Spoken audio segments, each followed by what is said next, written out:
రాజ్ చెప్పిన మాటలను విని మాయ వెళ్ళిపోతుంది అని చెప్పేసి అనుకుంటారు రాజ్. కానీ రుద్రాని చెప్పిన మాటలను విని మాయ వెళ్లకుండా పెళ్లి కోసం అని చెప్పేసి రెడీ అవుతుంది. పెళ్లి కూతురుగా రెడీ కాగానే తీసుకొచ్చి పందిట్లో కూర్చోబెడతారు.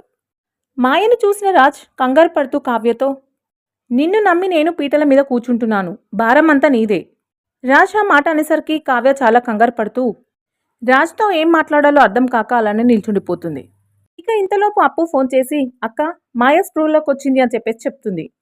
అప్పు చెప్పిన మాటలు విన్న కావ్య చాలా టెన్షన్ పడుతూ బయటకు వెళ్ళడాన్ని చూసి రాజ్ కంగారు పడతారు.